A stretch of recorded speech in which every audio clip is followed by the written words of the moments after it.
ఇప్పటికి చూడండి చాలా మంది కులాల జబ్బులు ఉన్నోళ్ళు పెళ్లి సంబంధానికి వెళ్ళినప్పుడు మా ఉట్లేనా అండి అంటారు. మీ ఉట్లు కాకపోతే సుట్లు తొడగవా? విచిత్రం ఏంటి చెప్పనా, అందరూ మా ఉట్లు అని తాళ్ళు తగిలించుకున్న వాళ్ళే. తర్వాత ఈళ్లే మళ్ళీ ఎక్కడికి వెళ్తున్నారు? పంచాయతీలకు వెళ్తున్నారు. మీ ఉట్లేగా పంచాయతీలు ఎందుకు?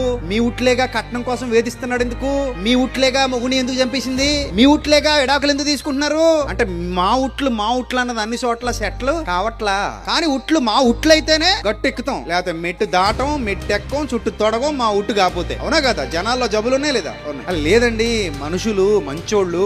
ఏముంది, ఇద్దరు ఇష్టపడ్డారు, పెళ్లి చేసేద్దామంటే నో నో నో నో, చంపేయడానికైనా సిద్ధం గానీ జబ్బు కోల్పోవడానికి మనిషికి ఇష్టం లేదట. కూతుర్ని చంపుకున్న వాళ్ళు ఉన్నారు, కొడుకుని చంపుకున్న వాళ్ళు ఉన్నారు, విషాలిచ్చి చంపిన మహానుభావులు కూడా ఉన్నారు. పిల్లలకి ఏది వేరే కులం పెళ్లి చేసుకుంటున్నారని, పోనీ పెళ్లి చేసుకుంటున్నారని కాదు, చేసుకున్నాక వేటాడి చంపిన వాళ్ళు కూడా ఉన్నారు. ఎంత దుర్మార్గపు భావజాలం మనుష్యుల మనసుల్లో నూరి పోసేశారో మీరు ఆలోచన చేయండి. ఇది మామూలు జాడ్యం కాదు, ఇది పెద్ద రోగం కంటే పెద్ద రోగం.